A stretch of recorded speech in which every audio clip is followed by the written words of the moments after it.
Quel avenir pour l'humanité ? Quel avenir pour l'humanité ? Des leviers de vitalité.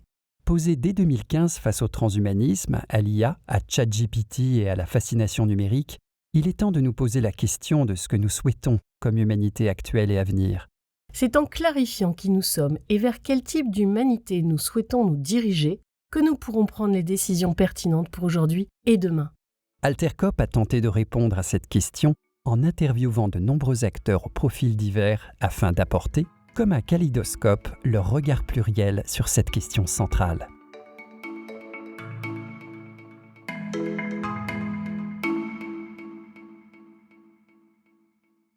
Bonjour Patrick. Alors, je te propose aujourd'hui de discuter de quel avenir pour l'humanité. Donc, grâce à toi, tu ouvres une rubrique que nous allons réaliser ensemble. Et ma question est la suivante. Je pense que c'est une question qui devrait être adressée par nos politiques, qui devrait être traitée au plan politique, de quel avenir nous voulons pour l'humanité. Pour l'instant, il me semble qu'elle est plutôt traitée par le marché et les entreprises qui gèrent en fonction de leurs préoccupations de produits, de services et de rentabilité, qui poussent des produits, mais qui n'ont pas forcément un projet de société ou un projet d'humanité. Et on observe deux grandes tendances. On observe des millions et presque des milliards de dollars qui sont donnés au transhumanisme pour donc soit robotiser l'humain, soit humaniser le robot. Et une autre tendance qui s'avère être beaucoup plus spirituelle. Donc ma question est, pour toi, si je te dis quel est l'avenir de l'humanité ou quel avenir pour l'humanité, qu'est-ce que tu aurais envie de dire spontanément ? Je dirais que effectivement, il y a une alternative qui se profile de plus en plus entre les courants de type transhumanisme que tu évoques, donc de post-humanité, et puis ceux que j'appelle de pleine humanité, qui existent aussi. J'ai la chance, par exemple, de participer à un réseau international des dialogues en humanité, qui est en plein sur ce terrain-là, mais ça progresse dans d'autres milieux. Là, je rentre du Forum social mondial de Tunis, et cette question-là, d'investir pleinement la mondialité, de ne pas confondre mondialisation, qui est devenue synonyme de globalisation financière, et de mondialité, pour reprendre le terme d'Édouard Glissant, ça permet justement de dire on n'est pas condamné à ce qu'une infime minorité cherche à devenir des surhommes et à avoir avec les autres un rapport de domesticité comme des sous-hommes. Il est au contraire possible, y compris d'aller utiliser l'aspect positif des grandes mutations technologiques, révolution numérique, révolution du vivant, etc., mais au service de la pleine réalisation d'une humanité. Le mot de pleine humanité, il est à ce moment-là dans les différents sens du terme. C'est à la fois le droit de tout être humain de vivre pleinement son humanité, donc sortir de la lutte pour la survie et de la sous-humanité, mais aussi la capacité à développer pleinement l'ensemble de ses potentialités créatrices, y compris sur le plan spirituel. Parce qu'une question évidente qui arrive quand on parle de transhumanisme, c'est la question de l'eugénisme. C'est-à-dire que si on a une partie de l'humanité qui devient donc supra par rapport à ce que nous sommes en termes de capacité, nous-mêmes allons devenir des sous-hommes. Et alors les personnes qu'aujourd'hui on peut nommer de toutes les qualifications, mais que concrètement pour la plupart des gens on parque à l'extérieur, donc que ce soit les personnes handicapées, les personnes ayant le moindre défaut par rapport à la normalité sont quand même sous-humaines, puisqu'elles n'ont pas exactement les mêmes droits. Donc on peut se poser la question de ces deux humanités, qu'est-ce qu'elles deviendraient ? Donc ça, c'est quand même la crainte que nous avons tous, en tout cas si on se questionne là-dessus. Et donc en quoi est-ce que tu penses que cette mondialité pourrait être une réponse à cette crainte-là, cette crainte d'eugénisme ? Si on se situe du côté de la pleine humanité et non pas de la post-humanité, tous les éléments de fragilité, quelle que soit leur manifestation, le handicap, mais bien d'autres manifestations de fragilité, font partie de la pleine humanité. parce que c'est aussi à travers, on pourrait même presque dire, c'est d'abord à travers nos vulnérabilités que le meilleur de l'humanité s'exprime. Alors je sais bien que si je dis ça, je vais avoir droit immédiatement à l'objection « on n'est pas dans un monde de bisounours » et je réponds régulièrement « est-ce que vous préférez celui des brutes à claques ?» Parce que l'injonction « on n'est pas dans un monde de bisounours » comme évidemment personne ne peut dire « si on est dans un monde de bisounours », elle interrompt tout échange. Donc moi je réponds « est-ce que vous préférez un monde de brutes à claques ?» Ah non, bon, ben alors 1-0 la balle au centre, partout la balle au centre plutôt, on peut reprendre l'échange. Et dans l'échange, et de ce point de vue-là, tous les travaux scientifiques les plus récents, et Jérémy Rifkin dans La civilisation de l'empathie en a évoqué de nombreux, Jacques Lecomte avec les travaux de psychologie positive, montrent que contrairement à une idée qui a été essentiellement fabriquée par les économistes, qui avaient besoin d'instrumenter Darwin pour asseoir leur théorie suivant lesquelles la lutte pour la survie était une lutte du plus fort contre le plus faible, qu'en réalité, on est dans une situation qui est beaucoup plus riche, qui est certes ambivalente, l'homme n'est pas naturellement un être bon, mais que sa capacité, s'il y a autour de lui des écosystèmes émotionnels qui font qu'il est plutôt tiré du côté du meilleur de lui-même, de sa relation à autrui, à l'univers et au temps, plutôt que du côté du pire de sa propre inhumanité, les conditions permettent à ce moment-là d'aller vers cette pleine humanité. Et d'ailleurs, quand on se pose la question, on avait fait le titre d'un livre provocateur, pourquoi ça ne va pas plus mal qu'est-ce qui fait qu'on ne passe pas notre journée en se disant, mince, au coin de la rue, il va y avoir un serial killer, ou je vais me faire voler, ou j'ai peur pour mes enfants, etc. Dans 90% des cas, et même dans 99% des cas, les rapports entre les êtres humains sont plutôt des rapports pacifiés et en plus des rapports non marchands. C'est-à-dire, dans nos sociétés même hyper marchandisées, la part du temps de vie qui est consacrée à des rapports marchands, en gros, ne dépasse pas 10%. Donc il faut peut-être arrêter de faire comme les médias qui ne s'intéressent qu'aux 10%, voire aux 1%, et essayer de comprendre qu'est-ce qui se passe dans les 90% des cas où les êtres humains ont plutôt envie de vivre en paix, de vivre à la bonne heure, de vivre dans une pleine présence à la vie, et comprennent qu'autrui est plutôt un compagnon de route en humanité qu'un rival menaçant. Par rapport à ce que tu disais sur notre nature qui est en fait double, enfin, on est en capacité de tout faire. Métissé, c'est un peu comme la génétique et l'épigénétique, c'est-à-dire que c'est à partir d'une nature initiale, c'est essentiellement la manière dont on va être éduqué et dont on va être orienté qui va permettre de manifester quelque chose plutôt qu'autre chose. Et donc là, dans cette question sur cet avenir d'humanité que nous pourrions souhaiter, la première chose, c'est comme tu le disais, c'est d'affirmer haut et fort qu'on peut mettre comme première valeur l'amour et arrêter d'en avoir peur. On a déjà eu partagé ça à un autre endroit. Deuxièmement, donc effectivement, faire la chasse au monde des bisounours parce que ça suffit et d'assumer que peut-être qu'on a tous envie de ça et de l'assumer. Et donc ce que tu es en train de montrer, c'est le poids des conditionnements et des représentations qui nous empêchent tout simplement de manifester l'essentiel de ce qui nous anime. Et si nous nous autorisions à manifester cet essentiel-là, ça nous donnerait de façon majoritaire une vision de l'humanité souhaitée, donc cette humanité dont tu parles, que tu as saisie, enfin cette manière de la saisir au Forum mondial. Et partant de cette volonté que ce soit une humanité qui se développe dans toutes ses composantes, mais en privilégiant quand même malgré tout le bonheur, le bien-être, la paix, etc., ça permet aussi d'endiguer autrement les dysfonctionnements et en tout cas qu'on n'aille pas forcément vers cette post-humanité qui sera destructrice pour la majorité de l'humanité. Oui, tout à fait.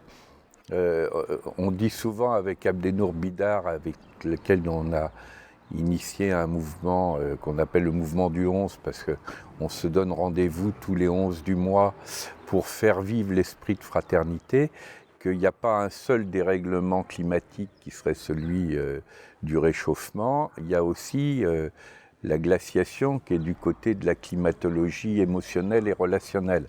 En plus, on voit bien qu'il y a un lien direct, parce qu'évidemment, plus les gens sont seuls et dépressifs, plus ils ont tendance à se chauffer dans tous les sens du terme, à consommer, etc.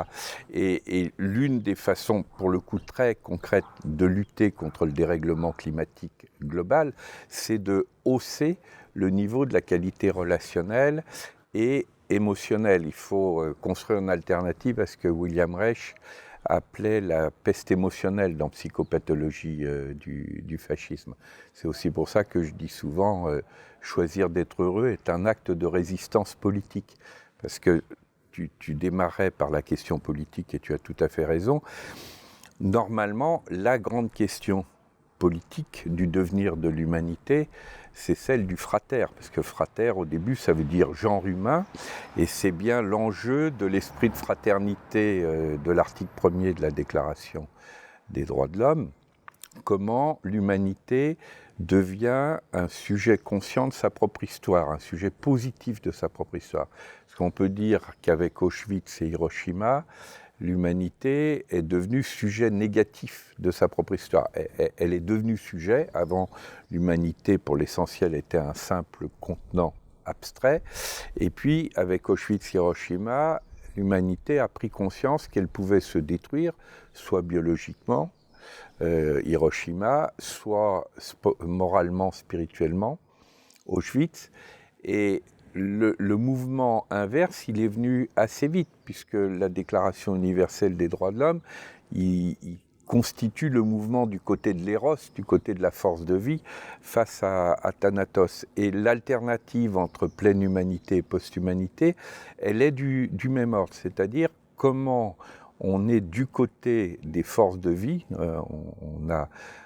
On s'est lancé un terme provocateur dans les mouvements de citoyens, on appelle ça la stratégie érotique mondiale, justement, pour dire c'est bien l'enjeu des forces de vie. C'est la création de valeur au sens fort du terme, parce que valeur en latin, c'est force de vie, c'est le même mot que éros en grec. Donc, au lieu d'être en permanence dans la novlangue de l'économiste dominant qui nous disent par exemple que seules les entreprises créent de la valeur et réduisent la valeur à des flux monétaires, le value for money de la langue du business, nous disons, nous sommes des créateurs de valeur comme force de vie, comme les deux forces de vie principales, c'est d'un côté la nature et de l'autre côté les humains et leur combinaison sur les territoires, l'objet d'une stratégie érotique mondiale, c'est une création massive, une co-création, parce que il n'y a pas de création ex nihilo, l'univers nous est donné, la vie nous est donnée, l'intelligence nous est donnée, donc on part d'abord d'une posture de don, mais on est co-créateur et transformateur dans cet univers, et à ce moment-là, oui, on peut dire que nous sommes co-créateurs de valeur, et là, il y a un avenir infiniment plus riche que celui de la post-humanité, qui réserve à une infime minorité, parce qu'en plus, il y a un lien direct entre l'oligarchie financière actuelle et puis l'oligarchie future de la post-humanité. Quand on voit comment des multinationales comme Google investissent des sommes colossales et par ailleurs ne payent pas d'impôts. Là, avec Edgar Morin, on a lancé un mouvement ludique de solidarité avec les chaises qui ont été subtilisées provisoirement à la banque HSBC avec comme thème, nous on rendra les chaises, il n'y a aucun problème, mais quand HSBC se sera acquitté des 2,5 milliards d'euros qu'elle doit au fisc français, eh ben, si je prends un exemple tel que Google ne paye pas ses impôts, en tout cas une version epsilonesque en mettant ses sièges dans des paradis fiscaux, et cet argent massif qu'elle détourne, qui irait du côté de la santé, de l'éducation, de la vie, etc., elle les met sur ces acteurs qui seront forcément une infime minorité.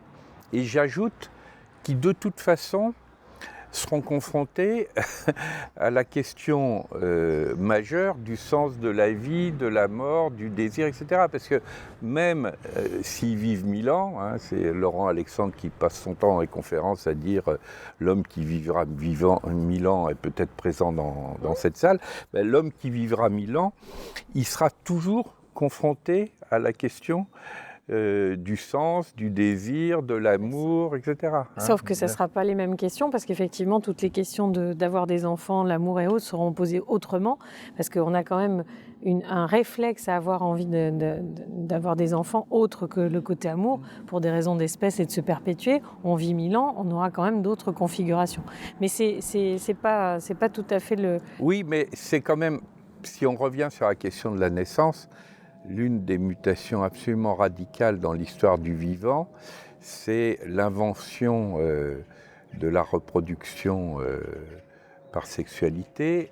Et cette invention extraordinaire qui bouleverse les modalités antérieures classiques qui étaient de type clonage, elle s'accompagne de deux autres mutations radicales qui est, en même temps que la sexualité, s'invente la singularité, puisque du coup va naître un être unique au monde, et aussi la mort, puisque évidemment, à la différence du clonage, cet être radicalement singulier, c'est aussi un être qui sera amené à mourir, en tout cas à mourir sous la forme de son être singulier.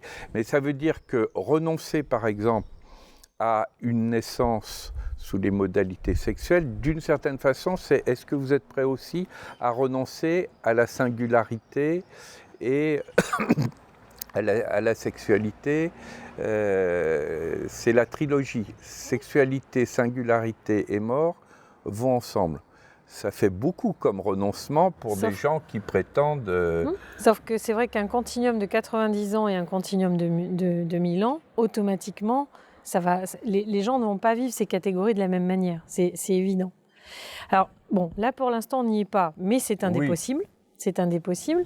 En revanche, ce qu'on peut se poser comme question, c'est, imaginons le pire qui est un des possibles, donc cette post-humanité qui a les moyens de ses ambitions, hein, en tout cas, donc c'est elle qui prend le pas. Quelle est la marge de manœuvre pour les autres ? D'abord, je pense qu'elle ne prend aujourd'hui le pas que parce qu'elle dispose de moyens financiers considérables qui résultent d'une extorsion massive. Parce que si elle n'avait pas ces moyens financiers, elle n'aurait pas non plus les moyens d'investir uniquement dans les technologies qui lui paraissent adéquates avec son propre fantasme de post-humanité. Et c'est la raison pour laquelle on a lancé, et c'est directement issu du Forum social mondial, cette campagne mondiale contre l'évasion fiscale. Parce que le simple fait, par exemple, de casser le poumon de l'évasion fiscale que sont les paradis fiscaux, y compris d'initier, on en aura besoin, une fiscalité mondiale, par exemple. Il nous faut une gouvernance mondiale. Climat, etc. C'est-à-dire, on a de fait déjà une forme de gouvernance mondiale qui est celle de l'oligarchie financière, et on a besoin de faire monter une gouvernance mondiale démocratique. C'est ça. Et cette gouvernance mondiale démocratique, elle passe aussi par le levier juridique, parce que ça, Mireille Delmas-Marty, avec qui on travaille beaucoup dans le cadre du collégium éthique, scientifique et politique qui avait été créé par Stéphane Hessel et que l'ancien Premier ministre Michel Rocard préside actuellement, elle met beaucoup en évidence l'importance du levier juridique, et que la Déclaration universelle des droits humains de 1948, elle porte en germe les éléments d'un droit mondial, y compris d'un droit citoyen mondial, et que de ce point de vue-là, il y a une contradiction juridique entre les deux textes du droit international, parce que l'autre texte, qui est la Charte des Nations Unies, qui commence officiellement par « nous les peuples », en réalité, c'est « nous les États ». C'est plus le droit des États à disposer de leur peuple que l'inverse. Et avec une absolutisation du rôle des États, ce qui fait qu'on a aujourd'hui, d'un côté, des acteurs sur la scène mondiale qui sont du côté de l'oligarchie financière, et les acteurs politiques, eux, ils ne sont pas dans l'intérêt commun, le bien commun de l'humanité. Donc effectivement, c'est l'émergence de ce qui est plus simplement une société civile mondiale, mais ce qu'on appelle par exemple dans le pacte civique une société civique mondiale, c'est-à-dire la partie de la société civile qui prend conscience qu'il n'y a pas que des problèmes sectoriels, il y a bien un problème de bien commun général, y compris comment est-ce que l'humanité se prend pour elle-même comme bien commun, et à construire un politique renouvelé qui part d'un changement absolument radical, qui vient du fait que quand on pose la question politique par excellence, qui est la question de la défense, parce que le politique, il est constitué par deux grandes questions, la question de l'avenir, c'est le lien avec ce que tu évoquais sur l'éducation, et la question comment on fait face à la violence. Ouais. Bon. Or, le politique classique, il s'est constitué dans un rapport d'adversité par rapport à des ennemis, des barbares, des étrangers qui étaient extérieurs à la communauté politique ou la communauté de croyants. Donc on civilisait, on pacifiait une tribu, une cité, un État, un empire, mais c'était toujours par rapport aux barbares. Quand on se place à l'échelle mondiale, si on pose la question « l'humanité est-elle menacée de destruction ?» La réponse est hélas oui. Mais est-ce qu'elle est menacée de destruction par des barbares extraterrestres ? Non. Évidemment non. Donc elle est menacée par sa propre inhumanité. Donc ça veut dire qu'il n'y a de politique possible au niveau mondial qu'un politique qui renoue avec ce que les traditions de sagesse et les traditions spirituelles nous disent, elles, depuis des siècles et même des millénaires, à savoir qu'il y a bien un problème de barbarie, mais que ce n'est pas un problème extérieur, c'est un problème intérieur. Et là, on retrouve y compris les grandes questions, même celles de Platon, sur...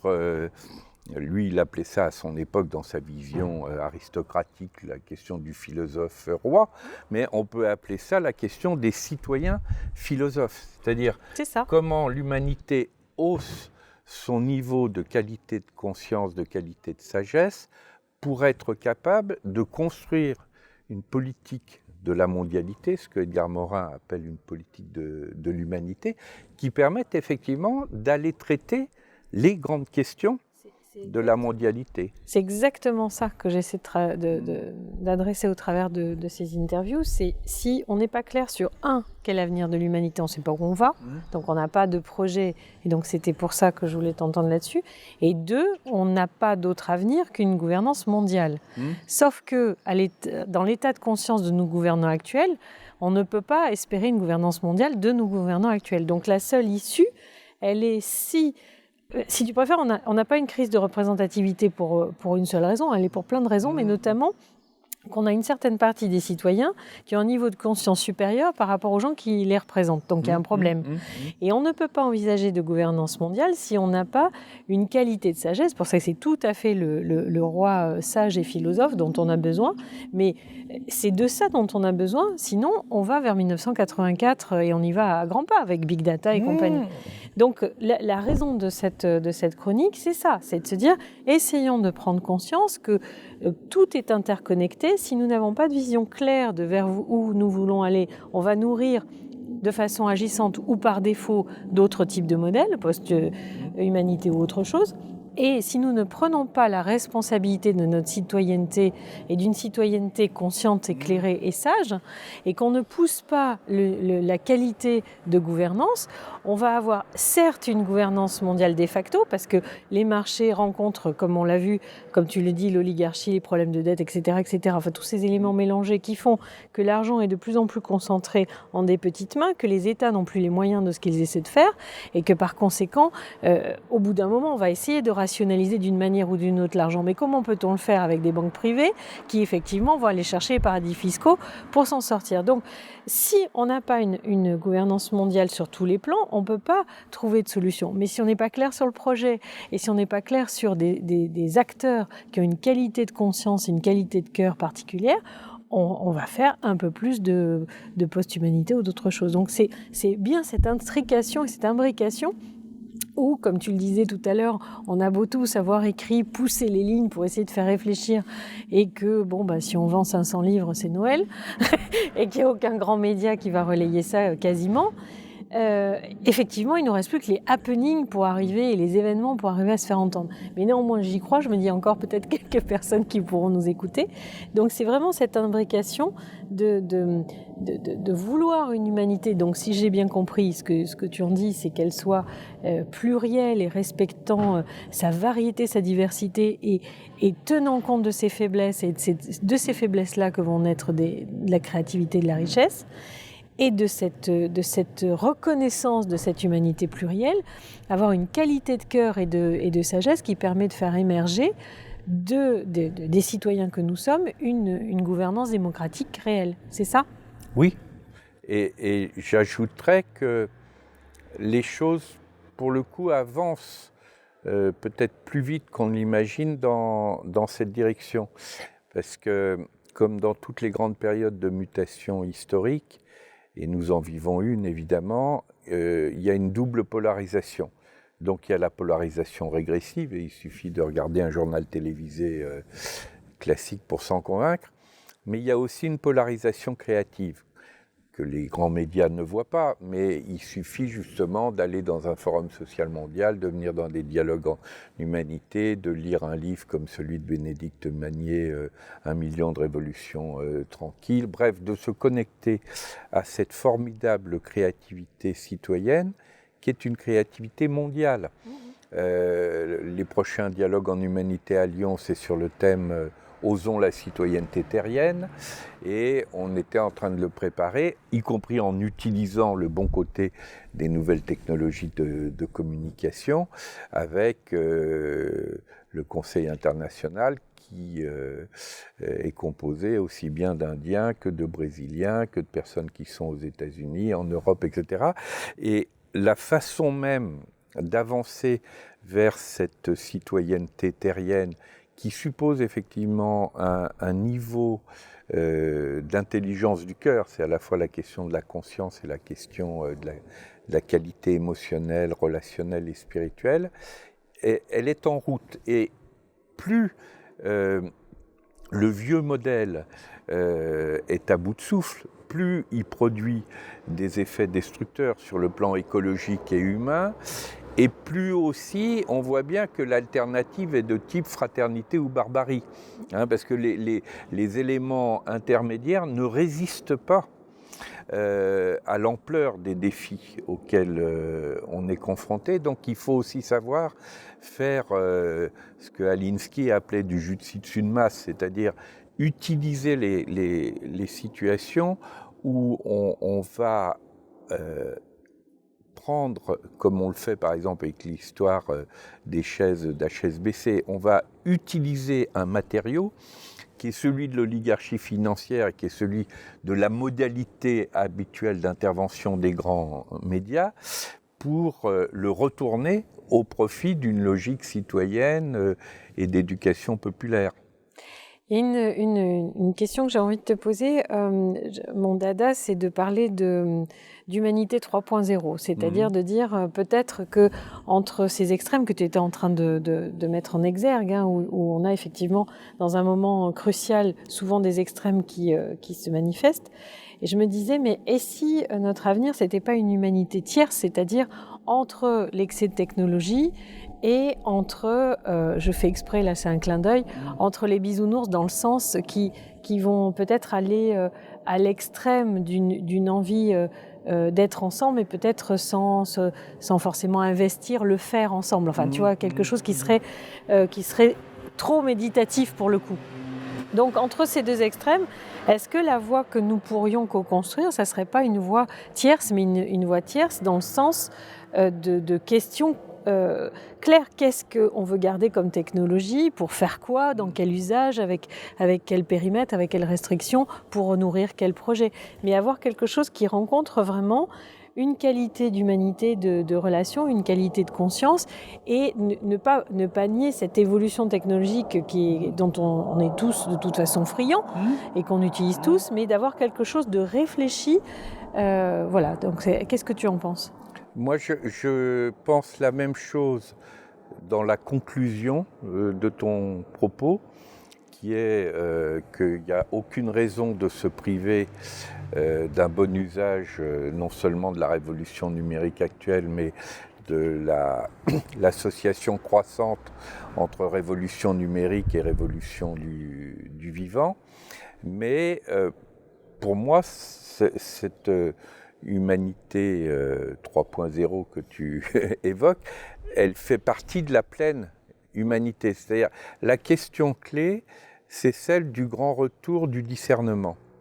C'est-à-dire, ce que la modernité a évacué dans son mouvement d'émancipation, et il est absolument essentiel de conserver le meilleur de la modernité du côté de l'émancipation, de la liberté de conscience, de l'individuation qui ne se réduit pas du tout à de l'individualisme, mais en même temps d'aller repérer que dans la face sombre de la modernité, pour assurer son émancipation par rapport à des sociétés d'ordre qui tenaient en surplomb par le politico-religieux et leur rapport à la nature et le rapport à l'éthique, parce que c'était le politico-religieux qui disait ce qu'était le bien et ce qui était le mal.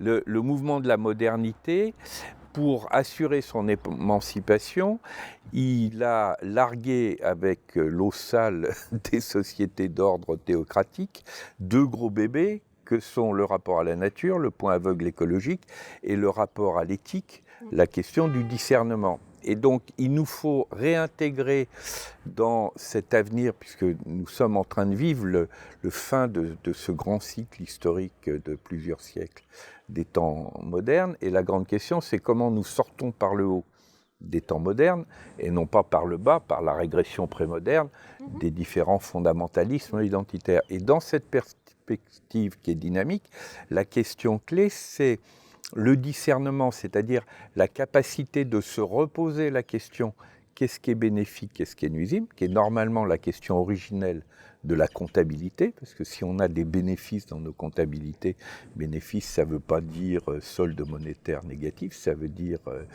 activité bénéfique, bienfait, et perte, il faut l'entendre au sens de perte de valeur et valeur de force de vie. Donc, si on détruit un écosystème, c'est une perte de force de vie. Si des humains en viennent à se suicider parce que la souffrance au travail est trop importante, c'est une perte de force de vie.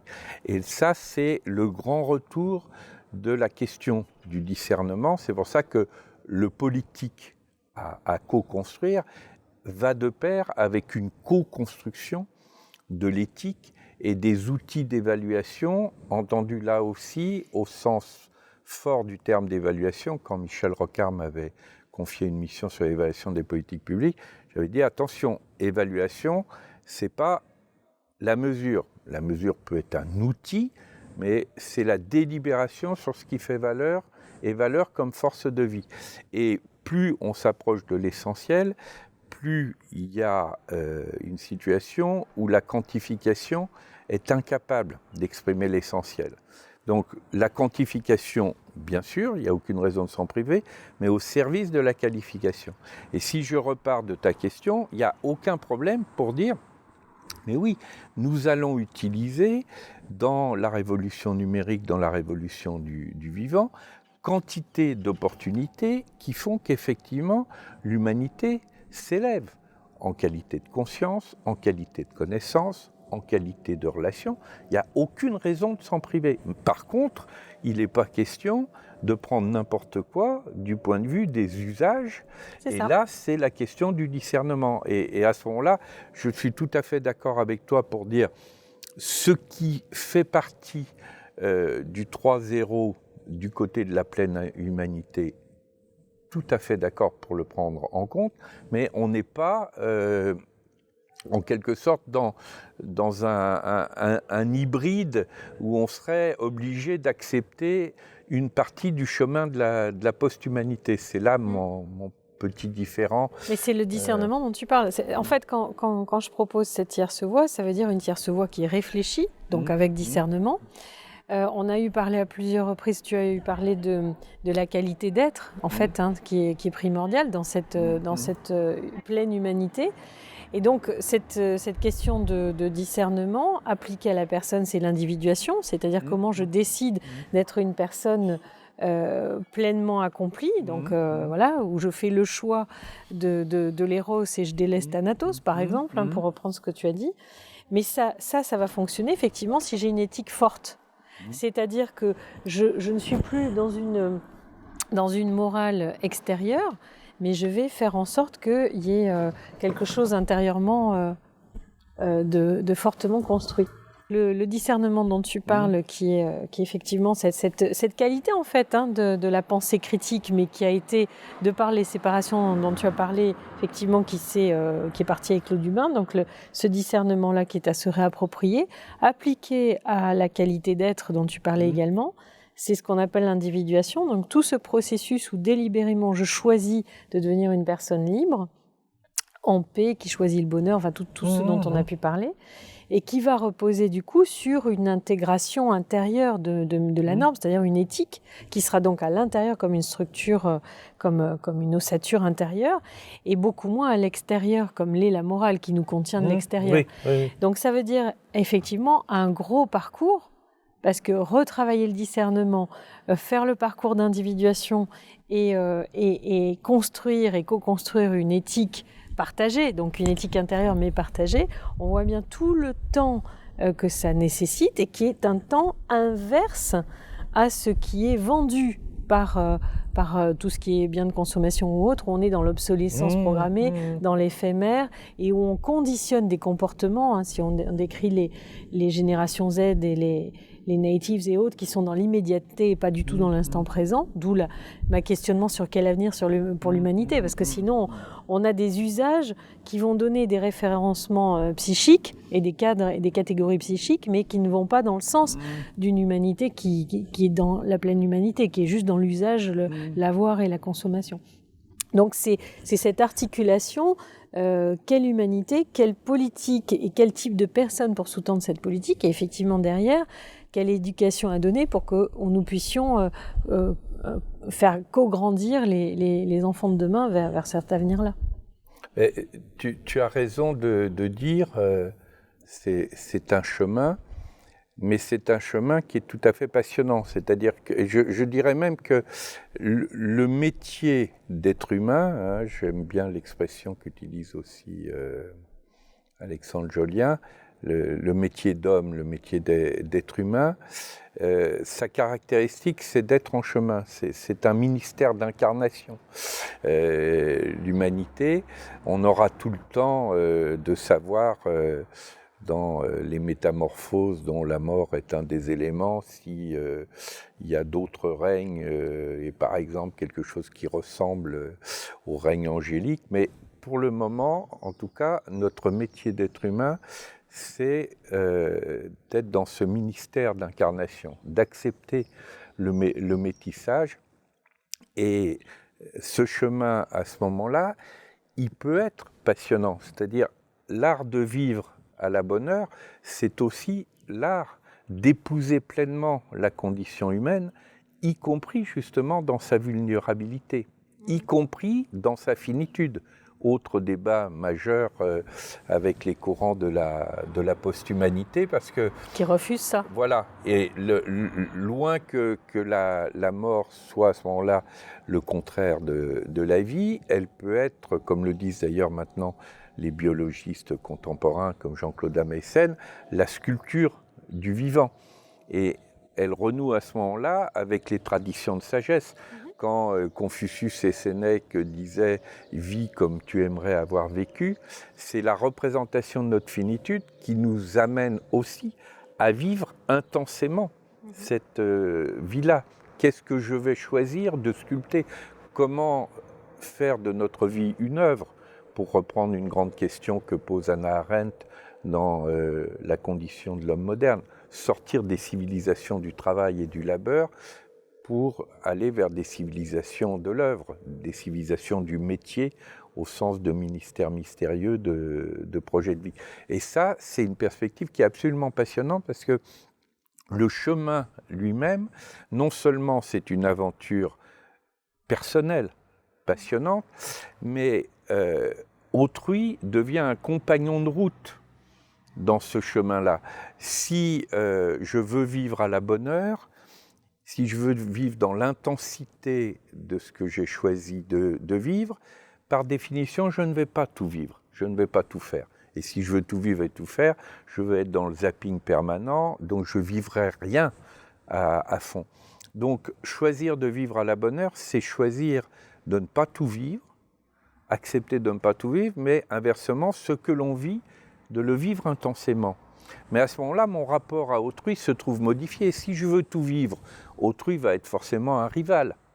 Si j'accepte de ne pas tout vivre, autrui devient un compagnon de route parce que c'est grâce à autrui que je vais avoir accès à des saveurs de vie que je ne connaîtrais pas directement. Et à ce moment-là, c'est mon rapport à moi-même, c'est mon rapport à l'univers et c'est mon rapport à autrui qui se trouve transformé. Et cette transition vers des sociétés du buen vivir, que le Forum social mondial de Belém a mis en perspective, il est déjà là. C'est-à-dire, pour ça que je dis souvent, choisir d'être heureux est un acte de résistance politique. Parce qu'on peut montrer que toutes les grandes fractures, qu'elles soient écologiques, qu'elles soient sociales, avec les 67 personnes qui ont les revenus de 3,5 milliards d'êtres humains, qu'elles soient financières, avec le fait que sur 4 000 milliards de dollars qui s'échangent quotidiennement sur les marchés financiers, il n'y en a que 2% qui correspondent à des biens et des services réels. Chiffre donné par Bernard Liétard, un des anciens responsables de la Banque centrale de Belgique. Eh bien, derrière toutes ces grandes fractures, ces grandes insoutenabilités, il y a un couple qui est formé par la démesure et le mal-être. Évidemment, le couple alternatif positif, il est du côté de la frugalité comme alternative à la démesure, mais il est tout autant du côté de l'art de vivre. Et c'est très important de travailler cette dimension du buen vivir et de dire, sans attendre, nous allons constituer un réseau qui est un réseau mondial de groupes et de personnes qui s'aident mutuellement à vivre à la bonne heure. Et à ce moment-là, on inverse la charge de la preuve, c'est-à-dire, comme on dirait au poker, servi. Nous, de notre côté, ça va bien. Et à ce moment-là, on va dire au brutaclac,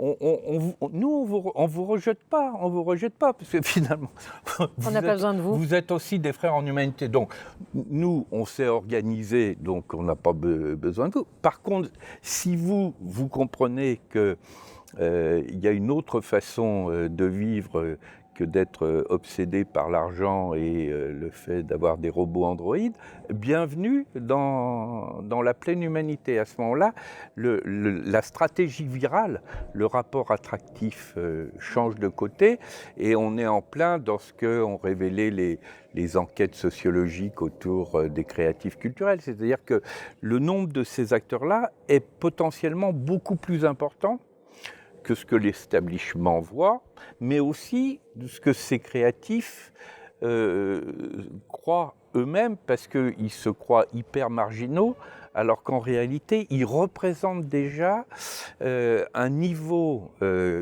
non seulement quantitatif, mais qualitatif, qui est beaucoup plus important qu'ils ne l'imaginent eux-mêmes. Et ça, c'est une vraie source d'espérance. Tout à fait. Parce que j'aurais plein de pistes à aller chercher, oui, donc on va cadrer. En conclusion, je te laisse réfléchir sur qu'est-ce que tu aurais envie de cet échange, alors soit de reprendre, soit de tirer comme autre fil pour respecter déjà le temps qu'on a ensemble, et aussi pour conclure et apporter une touche d'espérance ou autre à cet entretien. Puisque tu parles d'espérance, je dirais d'abord qu'une des façons simples de résister à la novlangue, qui est celle par exemple de l'économisme dominant et de rapports fondés sur la brutalité, c'est de nous donner le droit de revisiter le sens des mots, en particulier dans les langues latines. Par exemple, l'espérance, quand on parle de prospérité, la langue du business, elle définit la prospérité comme étant une prospérité matérielle. Or, prosper, en latin, c'est ce qui nous tourne vers l'espérance. Donc, qu'est-ce qui nous tourne vers l'espérance? Quelle est la nature de la prospérité d'une pleine humanité? C'est celle, justement, qui va choisir des activités bénéfiques, au sens de source de bienfaits, et non pas de solde monétaire, des activités bénéfiques qui sont co-créatrices de valeurs comme force de vie, donc aussi du côté de l'éros, puisque valeur et éros, c'est la même chose, des activités bénévoles, parce que le bénévolat, c'est l'orientation de la volonté. Donc le contraire du bénévolat, ça n'est pas le salariat ou la non-rémunération. Le contraire du bénévolat, c'est ce qu'on peut appeler le malévolat. Par exemple, il y a un secteur mondial du malévolat avec l'économie du crime, l'économie mafieuse, l'économie des stupéfiants, etc. Puis entre les deux, il y a un secteur qui ne dit rien de la nature de sa volonté, mais simplement est-ce qu'il rapporte ou est-ce qu'il perd de l'argent.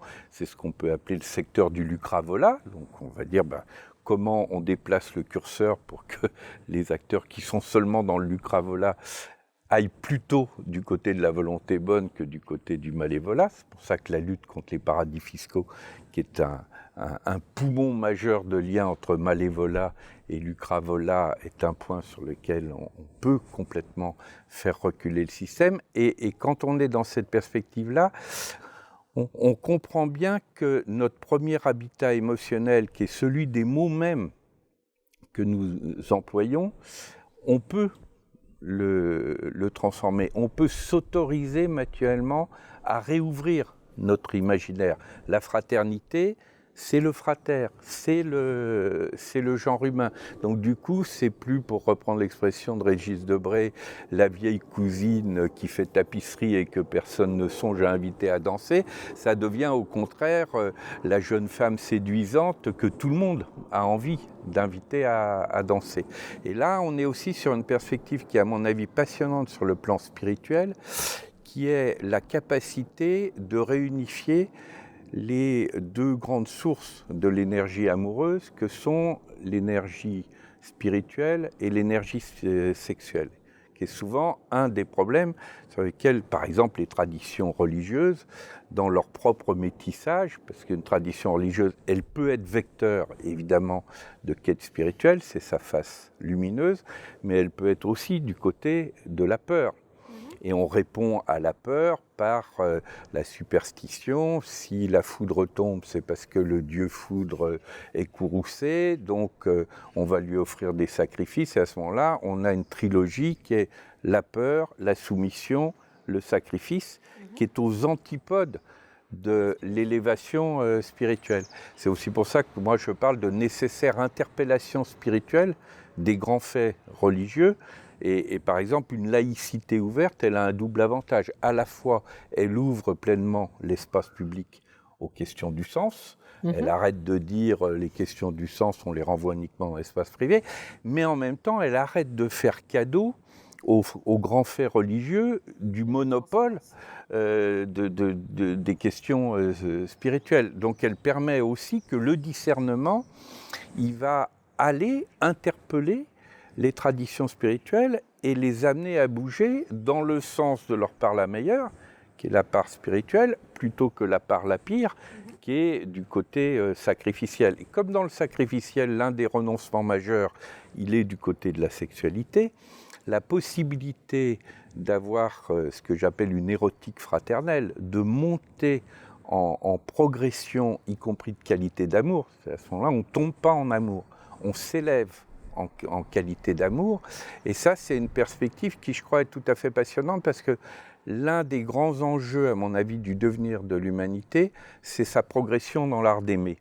Donc tu proposes un tantra politique presque. D'une certaine façon, oui, en prenant le tantra dans sa pleine et vraie dimension, effectivement, c'est effectivement de dire cette qualité d'art de vivre où la progression dans l'art d'aimer devient un enjeu absolument majeur. Ça, c'est une marge de progression absolument majeure dans la direction de la pleine humanité. Eh bien, écoute, je te remercie pour ce beau moment et toutes ces belles paroles. Eh ben, merci à toi, Christine.